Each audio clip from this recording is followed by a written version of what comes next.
जैसे आपने एक कहावत सुनी होगी, जब पहले राजा महाराजाओं के टाइम पे आपने सुना होगा कि ये बात 16 आने सत्य है, तो वहाँ पे कोई आना लाने की ज़रूरत नहीं पड़ती थी, यानी कुछ ऐसा नहीं। 16 आने सत्य यानी कि जितनी बात कही वो 16 आने हैं, और सत्य कही पूरी की पूरी, यानी 16 के 16 आने सत्य हैं।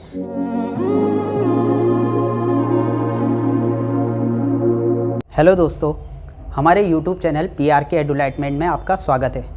मेरा नाम सतीश सजवाण है और मैं PRK स्टडी पॉइंट में सीनियर फैकल्टी रह चुका हूँ। और जो इस वीडियो को हम बनाने का उद्देश्य है वो हमारा आर्मी GD वालों के लिए है, ताकि जिन्होंने अभी फिजिकल परीक्षा पास कर ली है वो आगे रिटर्न एग्जामिनेशन की तैयारी कैसे करें।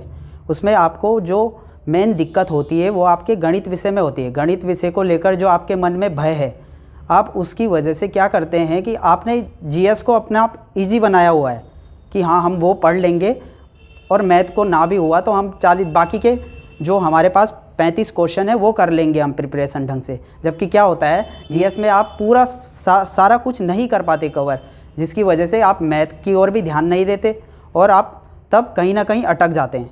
मैंने इससे पहले कई आर्मी GD के बच्चों को प्रिपेयर किया हुआ है आर्मी GD के लिए, तो और उसमें कई सेलेक्टेड भी हैं। खुद मेरा भाई भी 2017 में आर्मी GD में सिलेक्ट हुआ था, जिसे मैंने घर पे प्रिपरेशन करवाया था, और वो आज लेंसीडोन में इंडियन आर्मी में अपनी नेक्स्ट ट्रेनिंग कर रहा है PT उस्ताद के लिए। तो मैं चाहता हूँ कि आप भी ऐसे ही रिटर्न एग्जामिनेशन क्लियर करके और फिर आर्मी में भी कुछ अपनी हाई पोस्ट के लिए काम करते रहें। तो अभी मैं आपको कुछ सिलेक्टेड क्वेश्चन मैथ और रीजनिंग के करा रहा हूँ, जो अक्सर पूछे जाते हैं रिटर्न एग्जामिनेशन में। तो दोस्तों, अभी आपके सामने वाइट बोर्ड पे 3 क्वेश्चन हमने लिखे हुए हैं, जिस पे आपको इनको सॉल्व करना, कैसे सॉल्व करना है ये आपको बताया जाएगा। तो जो पहला क्वेश्चन है 65 की पावर 129 इंटू 71 की पावर 89 में इकाई का अंक क्या होगा। तो इसे सॉल्व करने के लिए हम यहाँ पर देखते हैं कि 65 में जो यूनिट डिजिट है यानी इकाई का अंक है वो 5 है, और उसकी पावर में क्या है 129। यानी हम क्वेश्चन में इतना बड़ा कैलकुलेशन देखकर थोड़ा क्वेश्चन को छोड़ देते हैं। जो कि आपको सॉल्व करने की ट्रिक हम बताते हैं कि किसी भी संख्या के इकाई के अंक में यदि 5 होता है और उसकी पावर में कोई भी संख्या हो, तो उसे सॉल्व करने पर इकाई का अंक हमेशा 5 ही आएगा। जैसे कि आप देख सकते हैं 5 का स्क्वायर क्या होगा 25, 5 पंजे 25, और ऐसे ही 5 का क्यूब क्या होगा 5 पंजे 25 पंजे 125, यानी 3 बार इंटू 5 को तो 125। यानी आपने यहाँ पर देखा इकाई का अंक 5 ही आएगा, यानी पावर कुछ भी हो इकाई का अंक 5 ही होगा। ऐसे ही 71 में इकाई का अंक 1 है, तो इसमें भी पावर 1 ही होगा, चाहे पावर में कोई भी संख्या हो। तो यानी यहाँ पे हमने क्वेश्चन सॉल्व किया। हमें क्वेश्चन में वैसे भी इकाई का अंक ही पूछा हुआ है बस, तो हमने यहाँ पे क्या करना है 65 की पावर 129 है, यानी यहाँ पे इकाई का अंक क्या होगा 5 ही होगा। और ऐसे ही इसमें 71 में इकाई का अंक 1 है, तो इसकी पावर में कोई भी संख्या होने पर इकाई का अंक क्या होगा 1 ही होगा। तो यहाँ से क्या हो जाएगा यूनिट डिजिट 5, यानी इस क्वेश्चन में इकाई का अंक आंसर जो होगा हमारा 5 होगा। ऐसे ही जो अब नेक्स्ट क्वेश्चन है हमारा वो भी इसी टाइप का क्वेश्चन है कि इसमें 34 की पावर 216 प्लस 36 की पावर 56 में इकाई का अंक क्या होगा। तो अब हम यहाँ पर देखते हैं 34 में इकाई का अंक 4 है, और 4 के लिए हमने क्या देखना है यहाँ पे कि 4 की पावर अगर 1 होता है तो यूनिट डिजिट यानी इकाई का अंक 4 ही आएगा। और अगर 4 का स्क्वायर कर दें हम तो यानी 4 इंटू 4 यानी कि 16, यूनिट डिजिट में तब आंसर में 6 आ जाता है। और जैसे ही आप फिर 4 का क्यूब करोगे तो यहाँ पे क्या हो जाएगा 4 चौको 16 चौको 64, यानी इकाई का अंक 4 आ जाएगा फिर से, जो 4 की पावर 1 में था। यानी कि 4 ऐसी संख्या है जिसकी पावर विषम होने पर इकाई का अंक 4 होगा और सम होने पर इकाई का अंक 6 होगा। ऐसे ही हमारे पास जो 36 में इकाई का अंक 6 है, ये सेम पहले वाले क्वेश्चन में 5 की तरह है, यानी कि इसमें इकाई का अंक 6 है, तो इसकी पावर कुछ भी होने पर इकाई का अंक हमेशा 6 ही रहेगा, है ना। जैसे कि आप देख सकते हैं 6 की पावर 1 होने पर 6, 6 की पावर 2 यानी 36, यानी कि इसमें भी इकाई का अंक 6 ही है। तो अब इस क्वेश्चन को अगर हम सॉल्व करते हैं तो यहाँ पे क्या हो जाएगा 34 की पावर 216, यानी 4 की पावर में क्या है सम संख्या है, और आपको बताया सम होने पर, पावर में सम होने पर इकाई का अंक 6 होगा। तो यानी आप यहाँ पे लिख देंगे 6 और प्लस 36 में पावर कुछ भी हो इकाई का अंक 6 ही आएगा। तो यहाँ पे हमने लिख लिया 6, यानी इसे सॉल्व करने पर 12, यानी कि जब इस क्वेश्चन को पूरा सॉल्व करेंगे तो इकाई का अंक क्या होगा, 2 होगा। ठीक है, अब ऐसे ही हमारा नेक्स्ट क्वेश्चन है जो वो हमारे HCF LCM चैप्टर से है। ठीक है, लसप और मसप।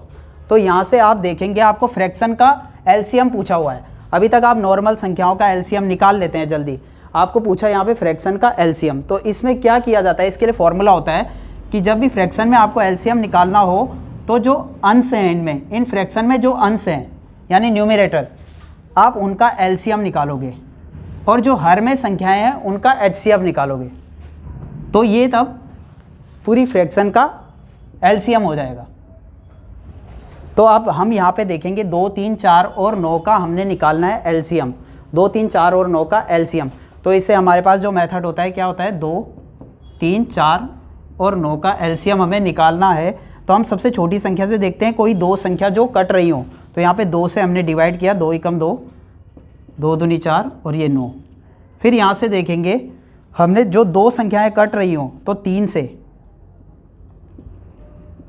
3 तिया 9, 2 को वैसे ही लिखेंगे। तो फिर अब यहाँ पे हमारे पास 2 संख्याएं बची, 2 और 3, यानी एक बार हम 2 से काट देंगे और एक बार 3 से। ठीक है, जो कि हमारा बेसिक LCM निकालने का मेथड है। तो यानी अब हम यहाँ पे LCM निकालते हैं, तो जो जिससे हमने काटा हुआ है उसको इंटू कर देते हैं, यानी कि 3 दूनी 6, 6 दूनी 12, 12 तियाँ 36। तो न्यूमरेटर का LCM आ गया है 36। अब हम हर में जो संख्याएं हैं उनका HCF निकालेंगे, यानी डिनोमिनेटर में जो संख्याएं हमारे पास हैं 3, 5, 7 और 13। तो इनका HCF निकालने के लिए अभी हम, जो इसका मेन कॉन्सेप्ट है कि वो बड़ी से बड़ी संख्या जो दी गई संख्याओं को विभाजित कर दे, वही उन संख्याओं का HCF होती है। ठीक है, वो बड़ी से बड़ी संख्या जो इन दी गई संख्याओं को विभाजित कर दे। तो यानी इनको विभाजित करना है, यानी वो सबसे छोटी संख्या से तो छोटा ही होगा या उसके बराबर होगा। तो अब हम देखते हैं सबसे बड़ी संख्या जो इसको विभाजित कर रही है 3 है। तो अब हम देखते हैं 3 इससे तो विभाजित कर रहा है, लेकिन इन सबको विभाजित नहीं कर रहा है, इसलिए अब 3 से छोटी संख्या होनी चाहिए। 2 से भी ये विभाजित नहीं होंगी, तो अब सबसे 3 से भी छोटी संख्या कौन सी है जो इन सबको विभाजित कर रही है, 1। तो यानी अब हम बोल सकते हैं 1 वो सबसे बड़ी संख्या है जो इन दी गई संख्याओं को विभाजित कर देगा। तो यानी इन सब का HCF क्या हुआ, 1। ठीक है, 3, 5, 7 और 13 का HCF हो गया हमारे पास 1। तो यानी अब हमारे पास आंसर आ गया न्यूमरेटर का, यानी अंश का LCM हमारे पास आ गया 36 और हर का HCF हमारे पास आ गया 1। यानी कि अब इन संख्याओं का LCM हम निकाल चुके हैं 36 और HCF 1। तो हम लिख लेंगे LCM अपॉन HCF, यानी 36/1। तो यानी हमारे पास LCM क्या हो गया, 36, क्योंकि 1 तो हम लिखेंगे नहीं फिर डिनोमिनेटर में, तो इसलिए आंसर आपके पास ये हो गए। तो ये 3 क्वेश्चन जो हमने आज बेसिक मेथड से बताया आपको, तो इन्हें समझने के लिए अब हम पूरे कुछ ही दिनों में चैप्टर वाइज क्लास शुरू कर देंगे। तो अब दोस्तों हमारे पास जो अगला क्वेश्चन है वो फिर से HCF और LCM चैप्टर का है। तो इसमें आप जो क्वेश्चन में देखेंगे 2 संख्याओं का HCF 12 तथा LCM 600 है। यदि एक संख्या 24 है तो दूसरी संख्या बताओ। ठीक है, तो इस क्वेश्चन में हमारे पास एक फॉर्मूला होता है HCF LCM चैप्टर से कि किन्हीं भी 2 संख्याएं, मानो 2 संख्याएं A और B हैं, किन्हीं भी 2 संख्याओं का गुणनफल बराबर होता है उनके HCF और LCM के गुणनफल के। ठीक है, किन्हीं भी 2 संख्याओं का गुणनफल बराबर होता है उनके HCF और LCM के गुणनफल के। यानी अगर उन 2 संख्याओं को गुणा करते हो आप और उनके HCF और LCM को गुणा करते हो तो आंसर सेम होगा। तो यहाँ पे हम यही फॉर्मूला अप्लाई करेंगे। हमने देखा 2 संख्याओं का HCF हमें दिया हुआ है 12 है, तो यानी हम इस फॉर्मूले में रखेंगे तो HCF क्या है हमारे पास 12 है और LCM हमें दिया है 600, यानी कि LCM की जगह पे 600। अब उनमें से एक संख्या हमको दे रखी है 24, यानी कि A जो हमने पहली संख्या लिखी थी उसकी जगह पे क्या लिख लेंगे हम 24, कि एक संख्या हमारे पास 24 है। दूसरी संख्या हमें निकालनी है तो उसे B ही लिख लो, यानी इसे हमें निकालना है कि कितना है। तो अब यहाँ से हम क्या करेंगे, B यहीं रहेगा और 12 × 600 के साथ यहाँ से 24 इंटू से अगर इक्वल के उधर जाता है, बराबर के उधर जाता है तो अपॉन में आ जाता है। तो यहाँ से 24 अपॉन में आ गया। तो अब आंसर हम यहाँ से निकालेंगे, 12 से 24 कट जाएगा 2 बार, 12 दूनी 24 और 2 से 600 कट जाएगा 2 3 6 और ये 2 0 300, यानी कि दूसरी संख्या हमारे पास क्या हो गई, 300 हो गई। तो ये HCF LCM चैप्टर में जो एक फॉर्मूला बेस्ड क्वेश्चन है वो हमने यहाँ पे सॉल्व किया।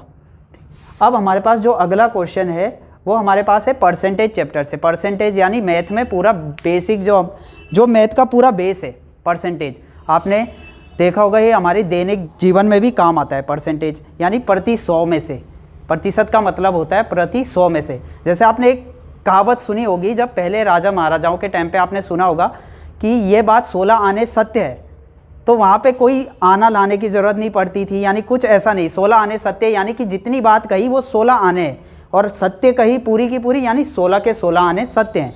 इसी टाइप से प्रतिशत में होता है हमारे पास कि किसी भी आंकड़े को 100 माना जाता है, जैसे वहाँ पे बात को 16 आने माना जा रहा था, तो ऐसे ही प्रतिशत में किसी भी आंकड़े को 100 माना जाता है और फिर उसमें से जितना भी परसेंट दिया हो, जैसे यहाँ पे 30% बचाता है, यानी उसकी इनकम अगर 100 है तो वो उसमें से 30 बचाता है। तो इस क्वेश्चन को हमें सॉल्व कैसे करना है, एक व्यक्ति 3500 रुपये खर्च करने के बाद अपनी इनकम का 30% बचाता है। तो अब हम यहाँ से देखेंगे उसकी इनकम टोटल कितनी है। जब प्रतिशत के बेस पे दे रहा है तो हमने यहाँ पे माना उसकी इनकम कुल है 100%, 100%, ठीक है। उसमें से वो 30% बचाता है। तो अगर हम देखते हैं 100 में से 30% बचा दिया उसने, तो ये खर्चा कितना किया, 70%। 100 में से 30% बचाया तो खर्च किया उसने 70%, और हमें उसने खर्चा दिया हुआ है रुपयों में 3500 रुपये, यानी कि उसकी कुल इनकम का 70% बराबर है 3500 रुपये। तो हमने यहाँ पे क्या किया, जो यहाँ पे खर्चा हमारे पास आया 70%, यानी कि हम यहाँ से देख सकते हैं 70% क्या होगा, 3500 रुपये, क्योंकि खर्चा 70% है और खर्चा ही 3500 रुपये, यानी 70% बराबर 3500। तो यहाँ से हम क्या करेंगे, 1% की वैल्यू निकालने के लिए 70 उधर अपॉन में चला जाएगा 3500 के। यहाँ पे देखो हमारे पास 1% यानी 1% हमें निकालना है, तो 70 इंटू 1, यहाँ पे 1 है तो 1% यहीं रहा और 70 अपॉन में चला गया। तो यहाँ से अब 1% की वैल्यू आ जाएगी हमारे पास 50। तो अब हम यहाँ पे देखेंगे 1% की वैल्यू हमारे पास आई 50, 1% बराबर 50।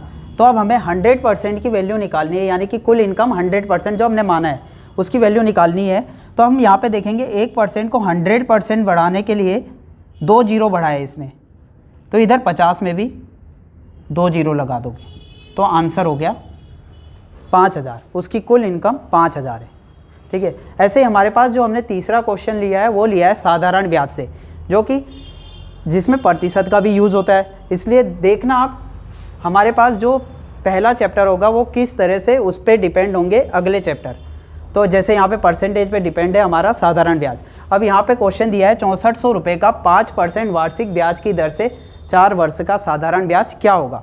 तो यहाँ पे हमारे पास जो फॉर्मूला होता है साधारण ब्याज का, साधारण ब्याज बराबर मूलधन गुणा दर गुणा समय बटे 100, जो हमने कभी अपनी कक्षाओं में पढ़ा होगा।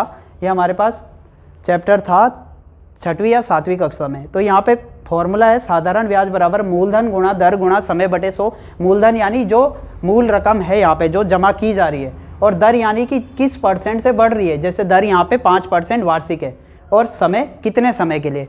तो हमारे पास क्वेश्चन में सब दिया हुआ है। 6400 रुपये हो गया हमारे पास मूलधन, और हमें साधारण ब्याज पूछा हुआ है, तो हमने लिखा यहाँ पे साधारण ब्याज बराबर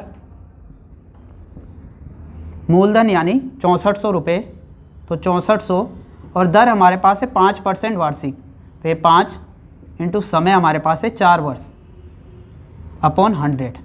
तो यहाँ पे 2 जीरो से 2 जीरो कैंसिल, और अब हम इसे सॉल्व करेंगे। 5 चौको 20, और 20 से इसे इंटू करेंगे, 1 जीरो लगा, 2 चौको 8, 2 छक्के 12। तो हमारे पास साधारण ब्याज आ गया 1280 रुपये, ठीक है। तो हमने जो ये अभी क्वेश्चन किए, हमने पहले चैप्टर से नंबर सिस्टम से यूनिट डिजिट वाला किया, और यहाँ पे HCF LCM से 3 क्वेश्चन किए, और एक क्वेश्चन हमने प्रतिशत से किया, और एक क्वेश्चन हमने साधारण ब्याज से किया। जो क्वेश्चन हमने अभी किए वो खाली एक पर्पस था आपको समझाने का कि मैथ कितना आसान है। तो अभी आपको अगर फिर भी समझ ना आया हो बाय चांस, तो अभी हम कुछ ही दिनों में अपनी चैप्टर वाइज क्लास शुरू कर देंगे और मैं पूरी कोशिश करूँगा और मुझे यकीन भी है कि मैं इतना ऐसा पढ़ा सकता हूँ जिससे आप पूरा समझ सकते हैं, आपका डर यहाँ से निकल सकता है। क्योंकि आप मैथ को एक सब्जेक्ट के तौर पर ना लेकर एक गेम की तरह लें। जैसे आप पबजी खेलते होंगे, पबजी खेलने के लिए कोई आपको नहीं बताता कि बंदूक कैसे उठानी है, ये वाली ये, क्योंकि मैंने अभी तक नहीं खेला क्योंकि मैं सोचता हूँ कि इसमें इतनी सारी बंदूकें उठानी होंगी। लेकिन आप देखा होगा आपने 4 साल का बच्चा भी उठा लेता है। पबजी खेल रहे हैं 4-4 साल के बच्चे जिन्हें मोबाइल में अभी पढ़ना भी नहीं आता, तो वो किस तरीके से खेलते हैं, क्योंकि वो डायरेक्ट उसमें घुस जाते हैं। उसे खेलना है उन्हें, बस ऐसे ही आपको मैथ को पढ़ना है, बस मैथ समझना है आपको, अपने आप हो जाएगा। जैसे आप इसे लें एक टाइप से अपने लिए एक टास्क लें बीरबल की तरह कि आप हर चीज़ कर सकते हैं। जब आप ये सोचते हैं कि आप हर चीज़ कर सकते हैं तभी आप कर लेंगे।